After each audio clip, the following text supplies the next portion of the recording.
Hello, and welcome to Practical Intuition with Kay. This is the show where we are always helping you really live the life that you want to be living and not the one that somebody told you you ought to be. And today I am really, really excited. I am bringing you a wonderful conversation with Elaine Taylor-Klaus. She is a coach who focuses on neurodiversity and all of the beautiful and challenging ways that neurodiversity enters our lives. And Elaine, welcome, welcome. We were just before we hit record, we got to talking about why my show is called what it is, what intuition has to do with anything, and I think I'd love to kind of start the conversation there. So, Great. welcome. Thank you. First of all, thanks for having me. I'm excited to get into a juicy conversation. Yeah. Me too. And it was interesting because you were asking like what is it that people listen for? It sounds like, right? Is that really the heart of your question? Yeah. And I what I try to do here, what we try to do here with every conversation and every episode is to help people kind of come from their own center, their own place of power and love, and not be moved off of that by all of the many messages that are in the world that might try to move somebody off of what they really want for themselves, or Yeah. um or helping the people that they love. And I don't know if that makes sense, but that feels like a good Yeah. place to Yeah. start. As I hear what you're saying, the language that I use for that conversation is about, are we living our own expectations? Are we living everybody else's expectations? Or are we living the expectations we think we should have that we may or may not actually reflect our own values? And I think a lot of adulting and parenting is about recognizing the paradigms, the ways in which we were taught to live certain expectations. And at some point we begin to realize, maybe that's not important to me, or maybe I don't see it that way. And so what does it look like for me to live my world, my values, Yeah. my choices instead of everybody else's? Yeah. Yeah. And I Yeah. think in parenting, that's particularly powerful because there's so many strong messages. And then you've got the whole medical model on top of it, which is they're supposed to hit certain milestones at certain developmental stages. And so there's expectations on top of expectations that can be really stressful, particularly if you have a kid who lives outside that box a little bit. Yeah. And I mean, sharing a little bit from my own life, there is uh, a lot of neurodiversity in our home of four people, Yeah, and me it, too. it appears to come largely from me, from my Right. side. And one of our sons, our oldest, is really on this journey of discovery for himself, and Mhm. discovered over the summer that he does in fact have ADHD. I watched him model what a journey of discovery looks like, and Beautiful. so was recently diagnosed myself, and it's been interesting to Congratulations. observe from the inside as well, and also watching him reach for what he wants and experience the challenges and still reach for what he wants and get it and have challenges. It's just been such a fascinating journey. And I love the idea of expectations. I wonder if you'd share a little bit more about that, and how does that intersect with some of the other themes that you work with, that you see, either in your work or in your life too, because I know you have a personal journey with this. Yeah, well, so the personal journey. My story is not dissimilar from yours. My kids were all young, diagnosed like dominoes, one after the other. And I finally looked at them and my husband. I went, "There's no way he's responsible for all of this neurodiversity or neurodivergence." And so I went in my 40s and had myself evaluated. I was diagnosed with learning and attention issues, Wow. and it set me out on this course to where I am today, largely because I felt like I had kids who my eldest child in particular, were just way outside the box. They were just Hmm. marching to the beat of a different drummer. They were in a whole different playing field.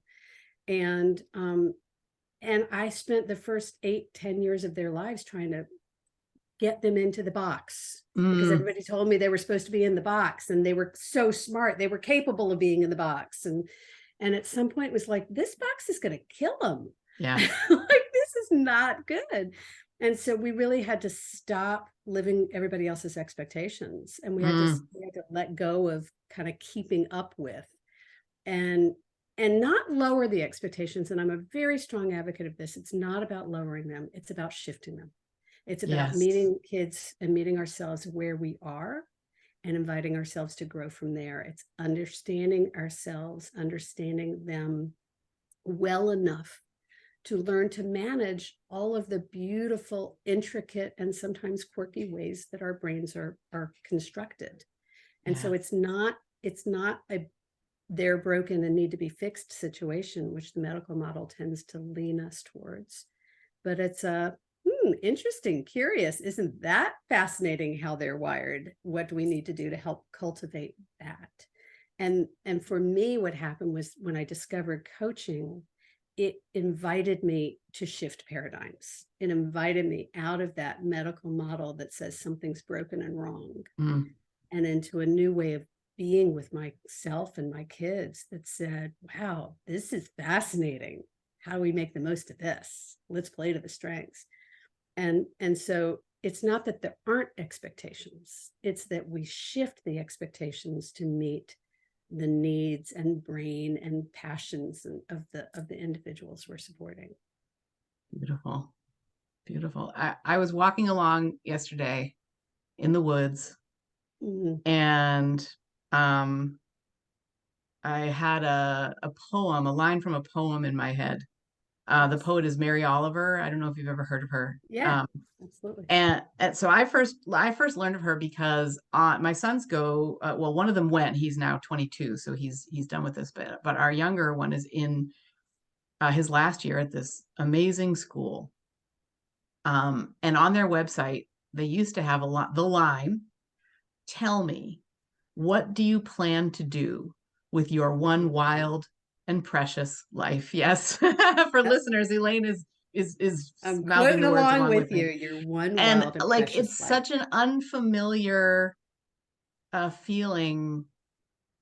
Like I almost can't, if I read more lines from that, I will tear up. Like I just, Yeah. it's such a profound idea. And the whole poem is about like, yes, I am rolling around in the grass and I'm sitting out here watching the grasshopper and I am just being. What are Yes. you doing? You know what I Yeah. mean? But not in a very, very gentle way.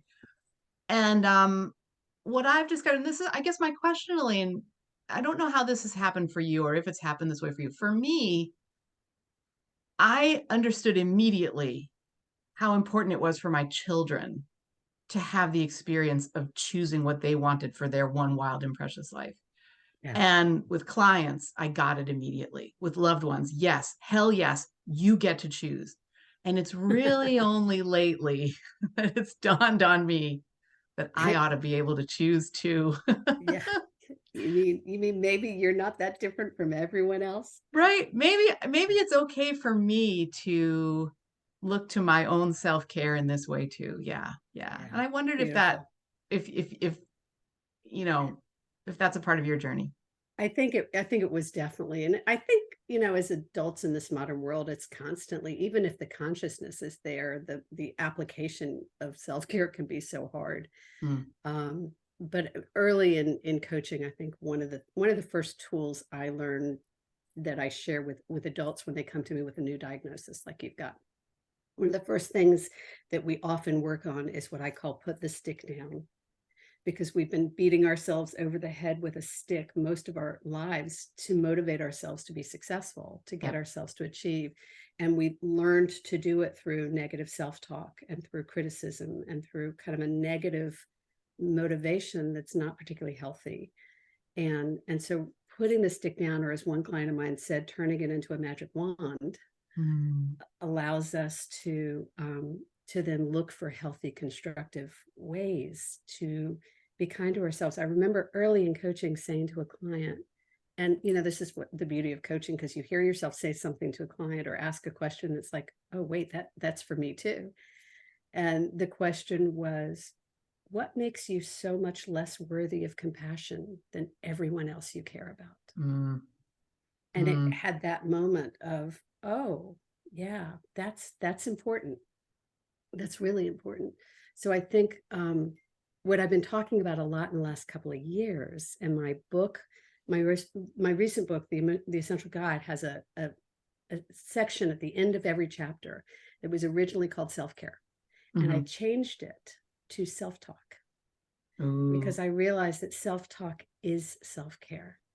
mm, And we are really good at saying, I don't have time for, right? yep, I don't have time to work out. I don't have time to eat healthy. I don't have whatever. I don't have time to get enough sleep. Fine. You can justify whatever you want to justify, but you can't tell me you don't have time to speak kindly to yourself, mm, that you don't have time to encourage yourself and be positive and compassionate and loving towards yourself. That doesn't take any time. It takes a little consciousness, effort, shifting for a lot of us, but it doesn't take any time. And so self care, I believe, starts with self talk. oh, I love that. I love Yeah. that. It immediately makes me think of the capacity that humans have for imagination, Yeah. because we are already we're already using that imagination to talk to ourselves, Right. right? And so often what we're saying is can be very, very negative. So like, what if we could just shift that conversation that we're having and make it like something more positive? Well, one of my teachers, a guy named Rick Tamlin, whom I adored, used to say, it's all made up anyway. So make up something that works for you. Exactly. Yeah. Like, why not make up something that serves you Yeah. instead of Yeah. making up some message that makes you feel like crap? Like, Yeah. it's not that complicated. I don't mean to say that it's easy, but it's not Yes. hard. It's not complicated. I, I love that, especially because um I know how it feels, as it's so clear that you do too. The the draw of the negative doesn't go away, Yeah. right? And I guess this is where I'd really love to kind of talk about. I'd love to hear from you about how you help clients. Like what is neurodiversity? I love this term, neurodiversity informed coaching about. What does it look like? What does Yeah. it feel like? Well, so thank you for the question, because it's become my new kind of rally cry, I think, in the last Mm, couple of years. Um, Before I answer it, I want to go back to something that came up as you were asking the first part of that question. mm, I had a client I worked with many years ago. She was a mom of 5 kids, Orthodox woman, and she had been an analyst in her life before she became a mom and was home with all these kids. She now had teenagers. And she was finding herself walking into a room, the kids were there, and she would walk in and start barking orders and looking for things to do and looking for what was wrong. And we did some coaching around looking for what was right, or mm, like some shifting the paradigm and the mindset. But part of what we realized, and this has stuck with me, this now probably a dozen years later, is that her her wiring, her way of seeing the world is to look for the gaps. It's to look for the breaks. It's to look for the problems. She's an analyst. mm, That's fine. You're not responsible for your first thought. You are responsible for your next thought. And mm. so the work was about, how do I notice that observation without judgment of them or me, and redirect the next thought so that I'm taking action from a different story, so that the next action isn't bossing my kids around, but is saying, hey, what are you watching? What are you reading? What are you listening to? And is connecting instead. And so we it's okay that we have those negative thoughts. That's what it is to be human. That's part of those voices, those saboteurs, gremlins, whatever you want to call them. They're in our head. Mm, The question is, what are we going to do with it? What's our awareness of it? How much free rent are we giving them? And how much license to lead yeah. the ship? Or do we want to notice them, acknowledge them, thank them, and redirect ourselves. And so I think that the game we're playing as coaches is to help people raise that awareness and then begin to be able to change the story more and more and more quickly. Yeah. So it's not that I'm no longer an anxious person, but I can shift it fast. Whereas it Mm. used to take me, minutes, hours, days. Yeah. And that's the game. So that was a long way to talk about neurodiversity informed coaching. Oh, But yeah. And I go actually, ahead. I I mean, see you want to respond. I love this because I think staying in this moment for staying in this thought for another moment because I want to celebrate that. I mean, I think it's the essence of the kind of coaching that we do is to help someone. I mean, there's a lot of different styles of coaching, Yeah. and um, there's a lot of different ways of doing this, but the best ones I feel are the ones that come down to helping someone see for themselves what they really feel and want for themselves, right? And then be able to uh I don't know, chart a clear path or come as quickly as possible back into their most positive feeling state. And Mm. what that really means is coming out of being caught up in thought. I think of it as like I've got two feeling states. The good one is I think of it as joyful, patient serenity. And then Okay. the other one is everything else I have now retired the other language. I used to try to intellectualize it all. And now I just think of it as caught up in thoughts. Mm. And when I do that, it means that I'm not analyzing to your, I love that story too, because you know, I feel that. Oh, I feel that with so much compassion. And it's like I don't spend as much time trying to figure out what is this thought now. I Mhm. just go, oh, I'm caught up in thoughts. There's going to come a moment where I'm not anymore. And that is when I'll be able to make the decision, make the move, whatever. And increasingly it happens for me so quickly. And to Right. be able to help somebody else understand that like the world will not be like this forever and it's really okay. Like you Yeah. can, you can Right. do this. And anyway, um, Well, so I've been doing a lot around this lately too. This notion of so we act, we have behavior in life, and our behaviors are often we think they're built on thoughts. They're based mm, on thoughts, but the truth is that they're really based on the feelings underneath the thoughts. mm, Right. So we have a feeling, and I was doing this with a group of women that I coach. That was fascinating because we pulled one of those wheels that's got like hundreds of emotions and looked at all of the different kind of layers of emotions. And it's amazing how many emotions and feelings we have in a given day or a given hour. Like we do, it's a ton. And so when we can kind of move through the emotions as you're describing and acknowledge them and feel them, we're going to move to another one and another one and another one. yeah. But those emotions inform the thoughts, and we take action based on the thoughts. So if we are stuck in an emotion that's I can't, or I'm afraid, or this isn't going to work, or I should be doing this, those emotions are going to lead us to thoughts that often don't serve us, Mm. right? Because we make our decisions ultimately from the emotion, and then we kind of use the thoughts to collect the data in a way. That's kind of how the brain works. So yeah, so I don't know where this is going, but I do acknowledge what you're saying, which is that if we can become aware of the emotion and the feelings underneath, that will create thoughts as we move through it. That will create new thoughts that are often likely to be more supportive and more serving. And yeah, and I think the value there is the pause before Mhm. to respond instead of immediately reacting. Like what we're doing Yes. each in our own ways, I think, is helping people. And again, there's so many ways to do this so beautifully, right? Like Yeah. to help somebody understand I can wait a moment because Yeah. something will shift or something will come if I just sit in my place of patience and wait a moment. Well, and it may be okay that I'm feeling sad. Yeah, exactly. or scared or worried or upset. And and the question is, am I going to get stuck there, or am I going to allow the emotions to keep moving forward? Yeah.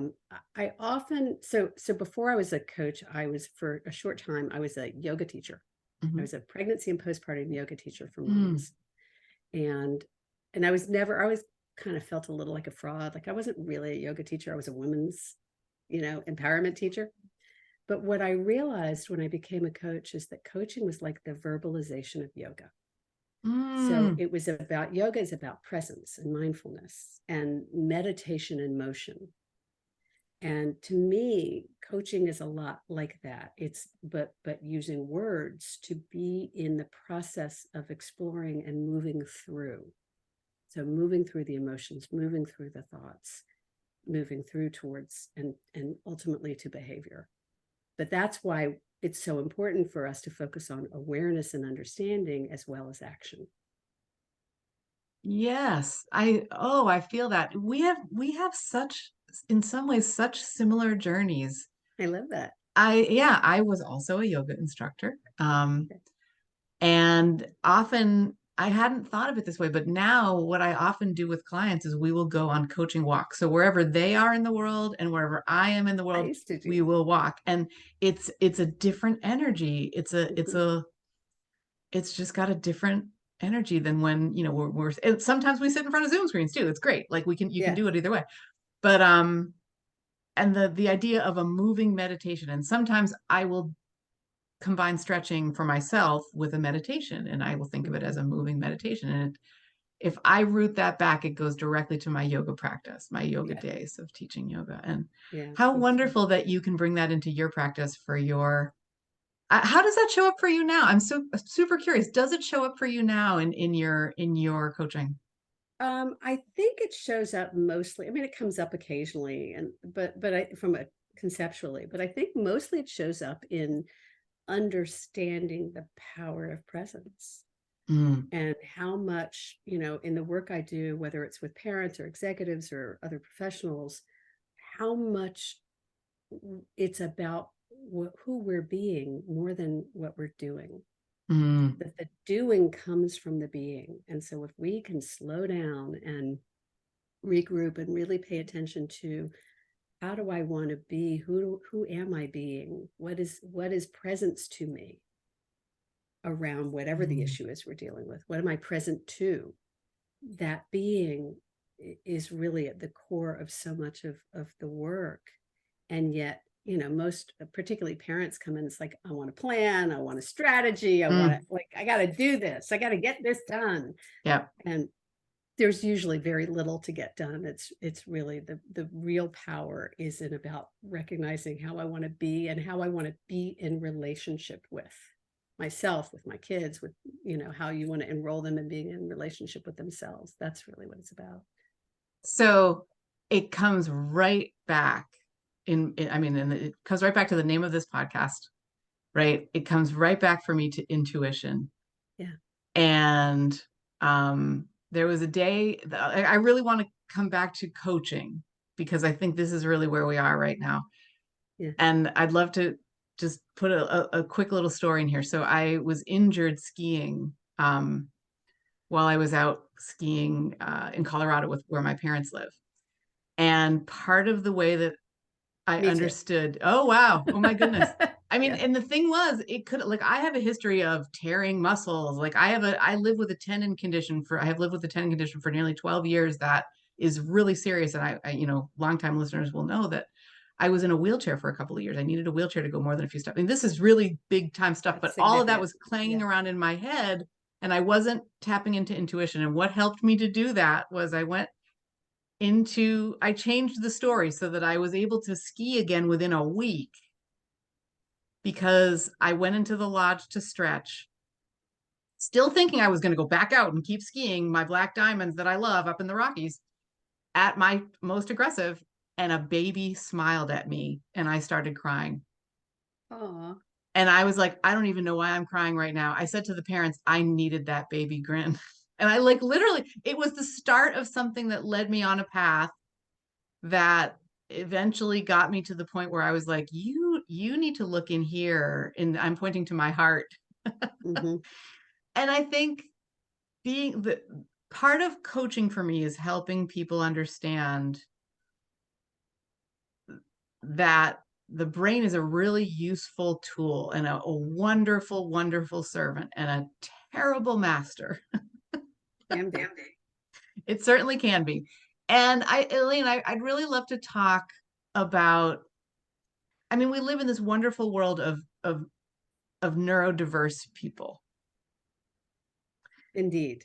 And when we talk about what it is to coach anyone, I mean, right? Folks have things that they want. Everyone has a beautiful intuition. I mean, I've worked with children for so many years now, decades, and um, I've learned from them. I used to think, oh, they have so much. I have so much to teach them, and now I've realized, like, I'm the one who's learning They again are and your again and greatest again. I'm the one teachers who's for learning, sure. right?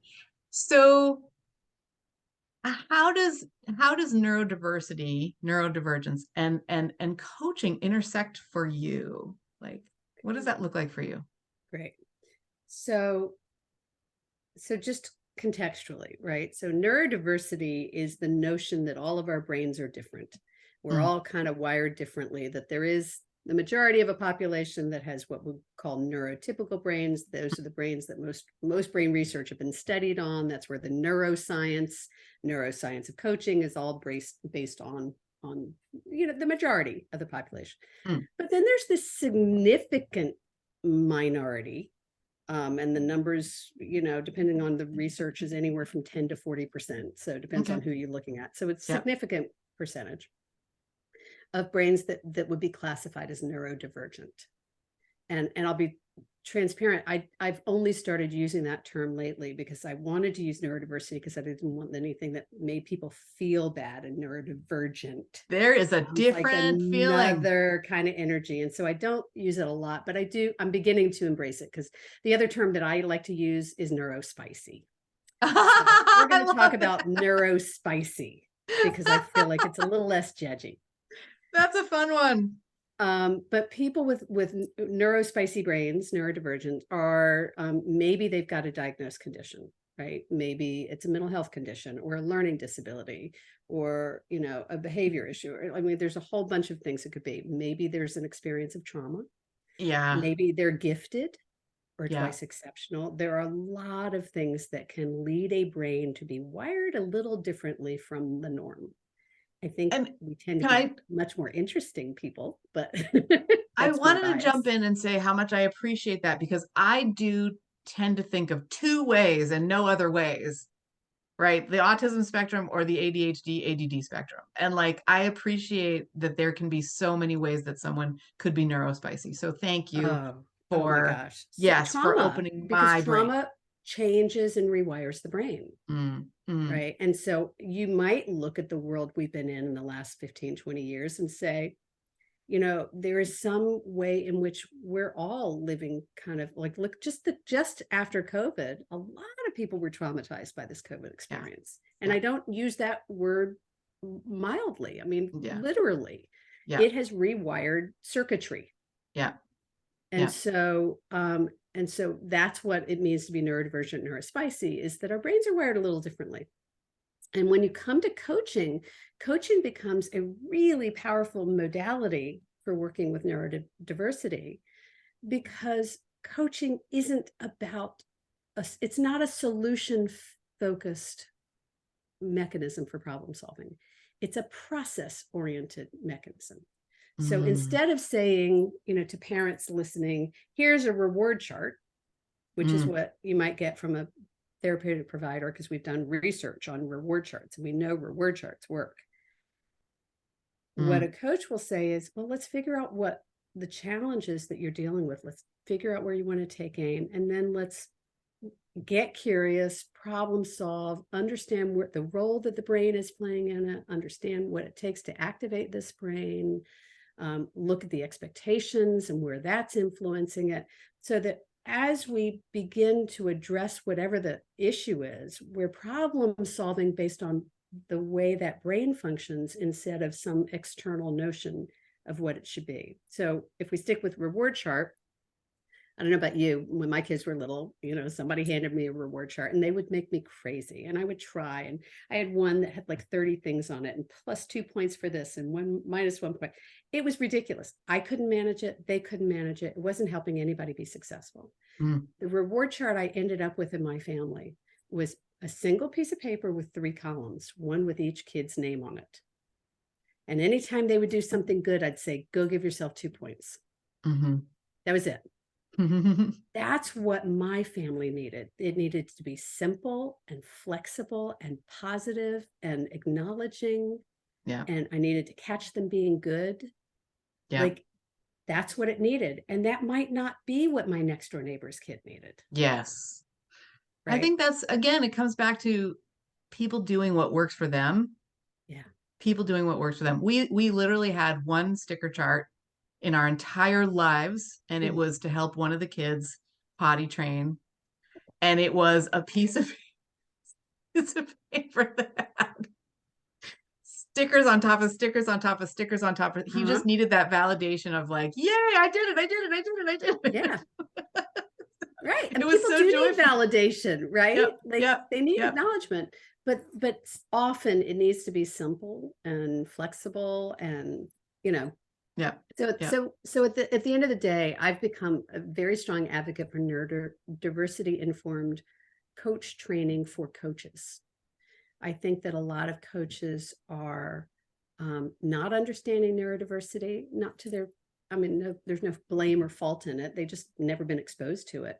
But we can cause some damage for people if we don't understand their neurodivergence and we hold them accountable based on something different and then we Mm, pass judgment. So, coaches who have had clients who have maybe not followed through on homework, and mm, so they make the assumption this client's not motivated, this client's not committed, when in mm, fact maybe that's the issue the client needs help with, is they're having a hard time following through on what they are committed to. mm, But if we don't understand it from a different lens, we have a tendency to judge and reinforce a negative pattern they may have experienced their whole adult lives. So it's a really powerfully important awareness, I think, for coaches and for everybody to just understand that within the realm of neurodiversity, there's no right or wrong, there's no good or bad. This is just how I'm wired. yeah. And that's okay. And I can figure out that I'm a visual processor. So I might need more stuff on the counter, but I can leave it out in a nice, neat way so it doesn't stress out my partner who's not. Like Yeah. once I can acknowledge it, I can problem solve to do it in a way that's respectful of other people. But if I'm judging it, then I'm just going to end up down a downward spiral. And I think this is a good place to I'm remembering anyway, watching the movie. So this is how I first discovered that I have ADHD. I've since gone on to talk to my doctor and I understand that, I really do like it's not just I watched a movie and now I know, you know what I mean? Yeah. So I watched The Disruptors Yeah. and Elaine, you and I have talked, and because I remember at the time just wishing that I could connect with someone who had to do with this, with the creation of this documentary. I found it so beautiful. It felt to me like it was all about helping kids feel loved Mm. and understanding that like what matters is that they're loved. And in the recording of this, just before we hit record, you said something really interesting. So you did have something to do with the creation of this documentary. Yeah. And I would love to kind of, toss the ball to you because what you said that was so interesting. I said it's about love, right? And then you said it's And I also said, about, and love is not enough. and love Like is it not is enough. powerfully about love and loving and holding vision and unconditional acceptance and validation is absolutely essential. I think for parenting any kid, frankly, Yes. but particularly for neurospicy kids that get Yeah. lots of messages to the contrary from their world. And love is not enough. Like there's a really good parenting program out there that's been around for decades called Parenting with Love and Logic. It's a beautiful Mm, program. Parents come to me all the time having done that program and say, it's not enough. I did the program when my kids were really little and it wasn't enough. because when you've got kids who struggle with executive function, with organization, prioritization, follow through, memory, activation, the things that kind of make our frontal lobe, make us human. When people with neurodiversity, often with neurodivergence, often struggle with areas of executive function, it's not enough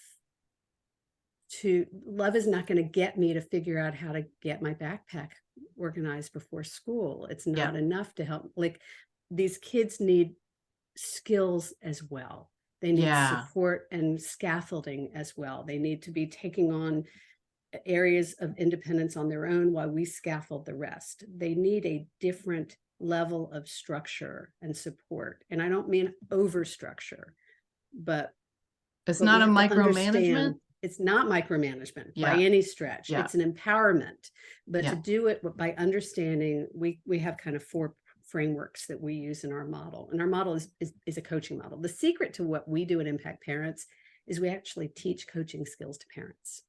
Mm. So, because we realized it worked and it Mm. made us much better parents, and it wasn't rocket science. Yeah. So we're not Yeah. training parents to be coaches, not, but we Yeah. do train professionals. We do certify professionals, but we train parents in foundational coaching skills.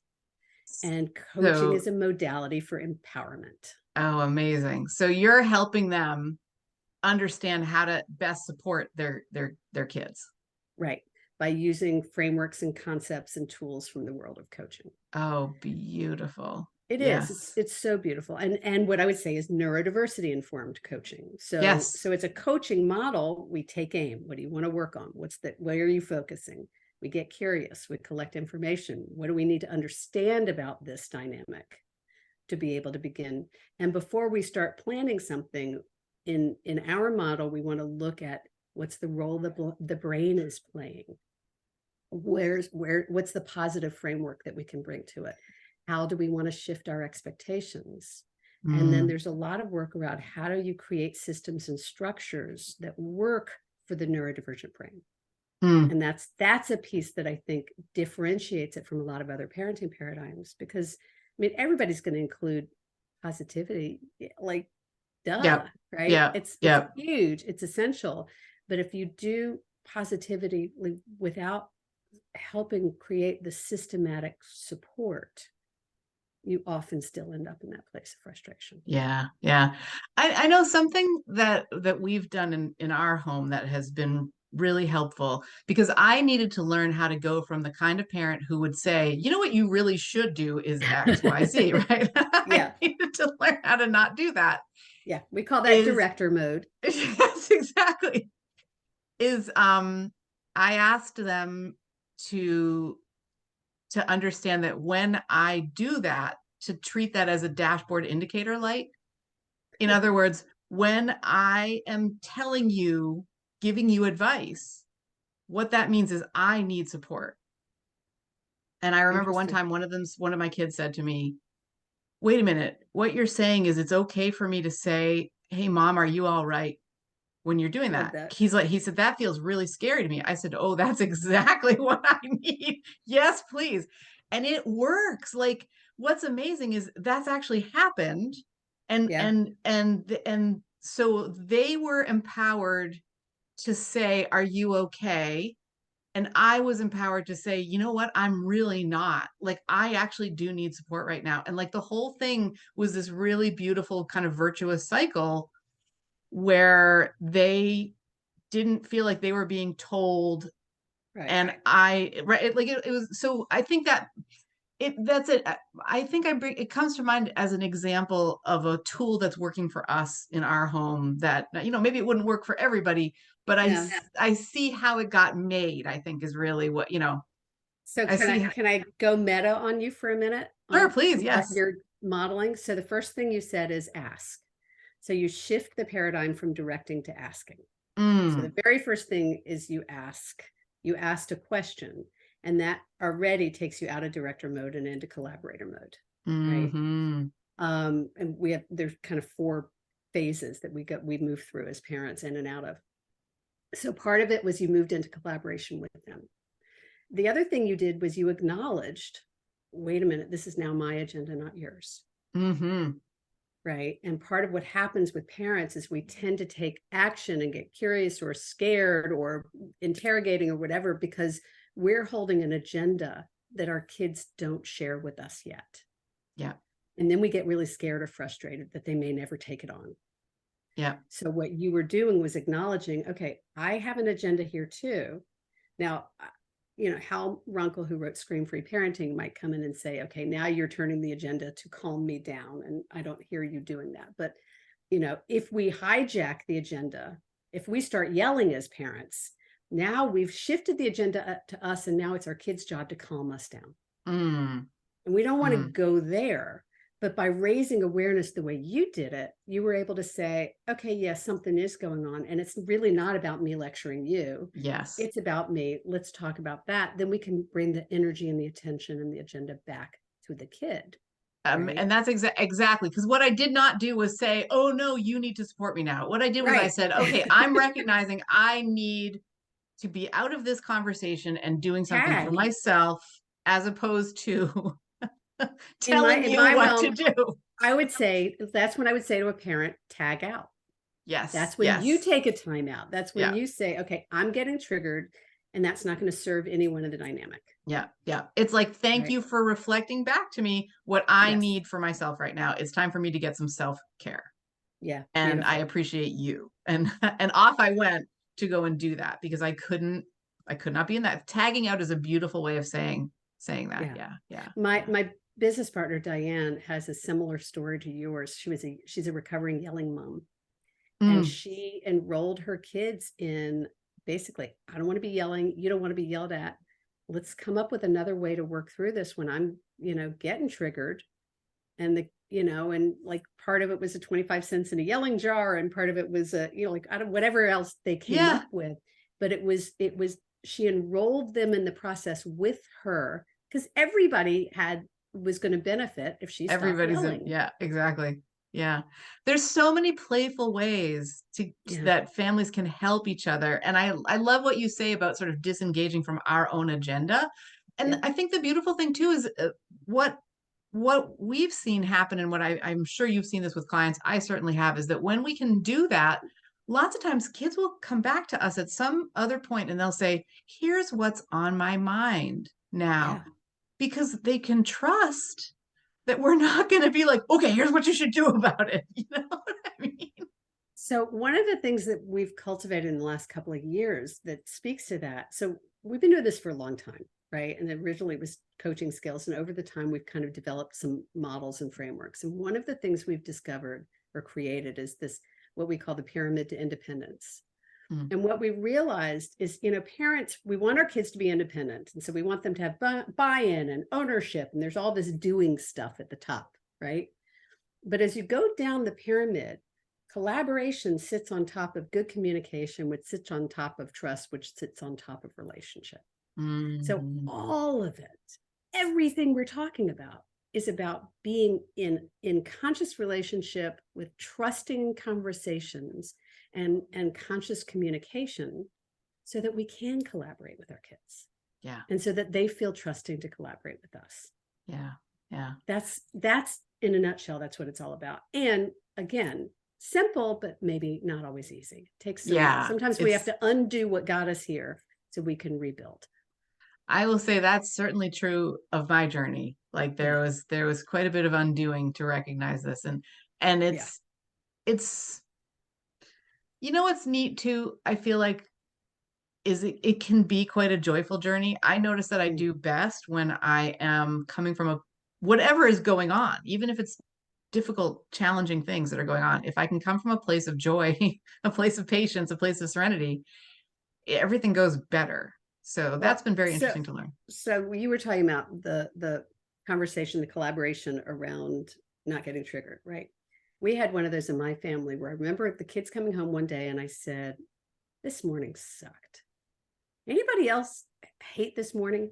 Anybody else want that to change? And we all kind of sat. I remember we sat on the couch and we started problem solving around mornings. And it wasn't, I need you to get out of the house on time. It was, none of us want to live like this anymore. Yeah. And so at some point we got to a point where we were struggling with being late to school again. first we addressed the issues. Mornings got way better and funny. And then we started being late to school, and we realized it was because we were having such a good time with each other. And we were getting lost in conversations. And so we kind of had to recalibrate that, because we had shifted into this place of such joy that it was way more fun to be with each other than it was to go to school. Yeah. You know, That's I mean, in the cosmic sort of everything, that's a much better, that's a much better place. it's a quality problem. Yeah, it's a Yeah, that's quality a problem, champagne definitely. problem. Yeah. So I have been recently, this is going to be the last, part of our conversation because our time is short, Elaine. I was asked a question recently that I've really enjoyed thinking on, and I wondered if I could ask it of you. What drives you? Mm. You know, believe it or not, it's an easy question for me.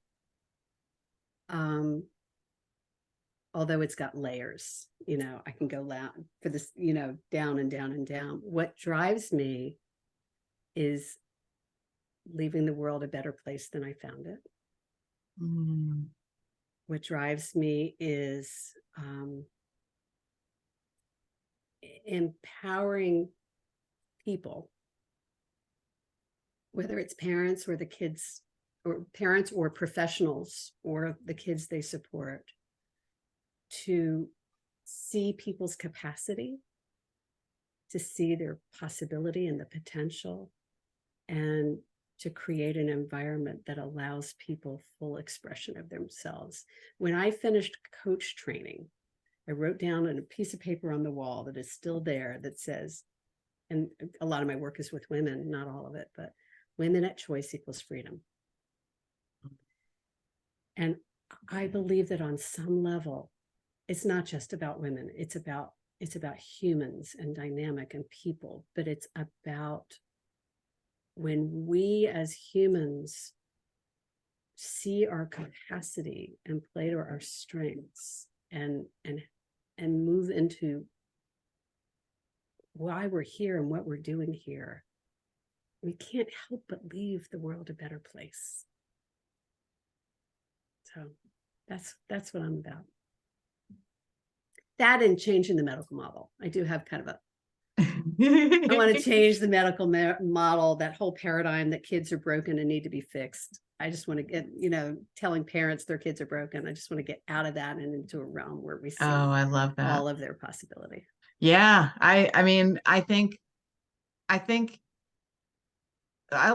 absolutely love that for so many reasons. Like, well, first of all, I want to say thank you for going so deep, because it seems like you answered the same question with different words a couple of times. Yeah. And in specific reference to the medical model, I see the difference between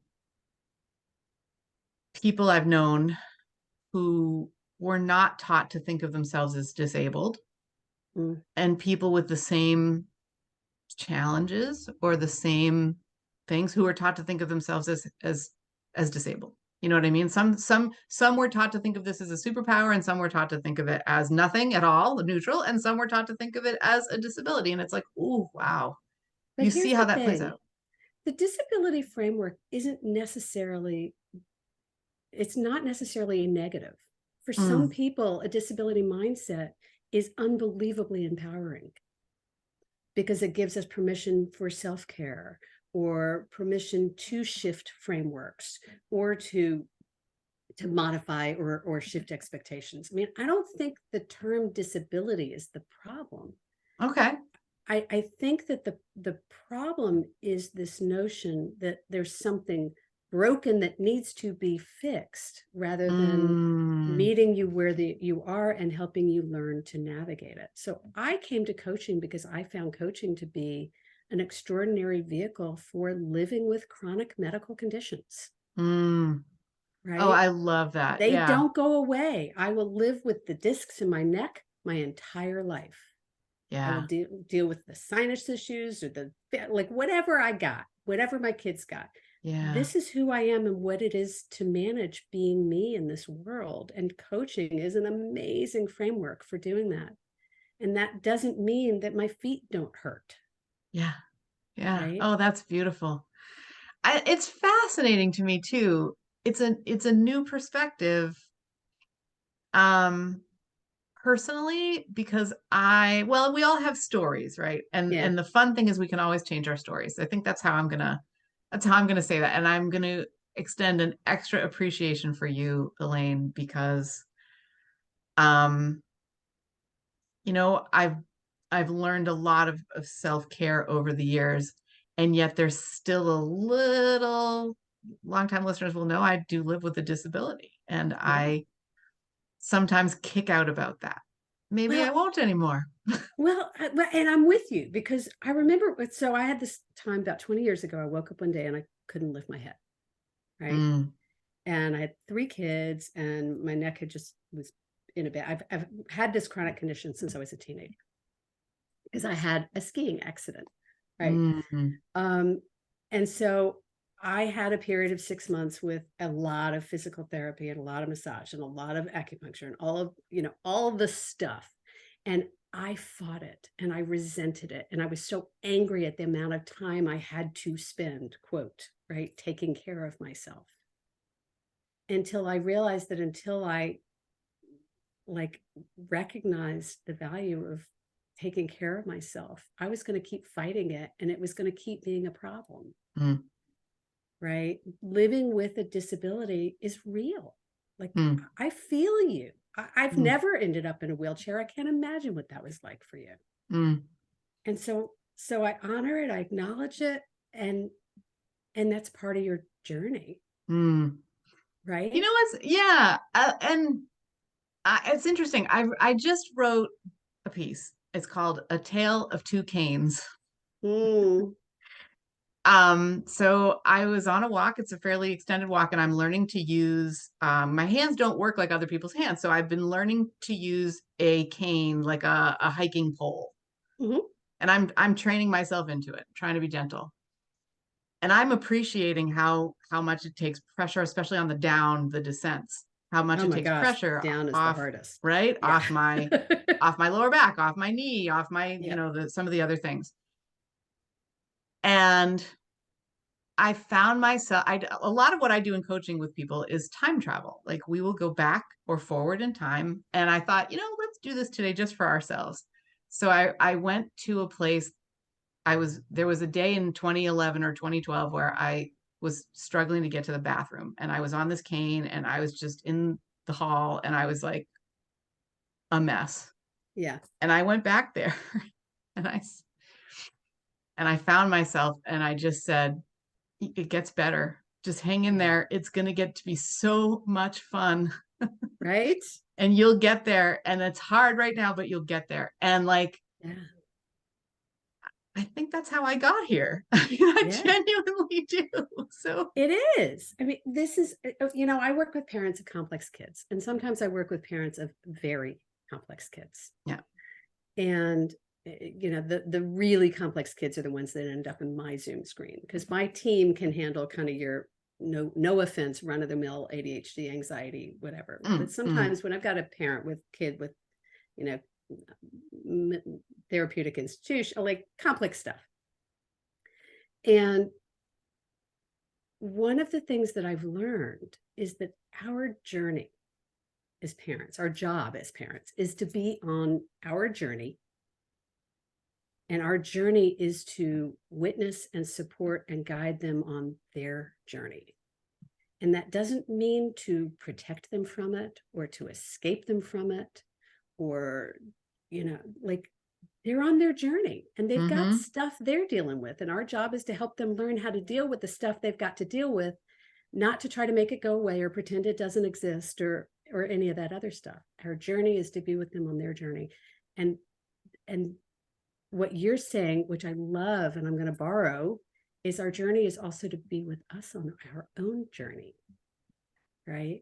Yeah. And sometimes it's hard, Yeah. and that's okay. And yeah. And that we can heal ourselves, that Yeah, we can be there for ourselves in this way. It's there's real beauty in that, that's right. and there's real Yeah. self-care in that. Yeah. So, Yeah. Self-talk, coming back to your notion of self-talk. I really love that. That Yeah. was what I did that Self-talk day. is self-care. Self-talk is self-care. Yeah. Yeah. Elaine Taylor-Klaus, it's amazing to have you on the show. It's amazing to be able to spend this time with you. I know this conversation is super helpful for everyone listening. And thank you so much, you listening, for being here with us today.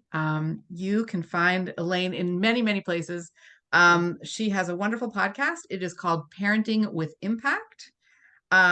She is at Impact Parents with an S on the end of parents.com. It is Impact Parents in the socials too, right? Yeah, it's Elaine, Impact yeah. Parents. And also, for some people, if you're looking for, you can also find us under Impact ADHD, Cool. sometimes under Impact Anxiety, but Cool. Yeah, yeah. but Impact Parents is the kind of Uber And umbrella. it's interesting. I'm having a moment of, please, if I did not pronounce your name correctly. You did.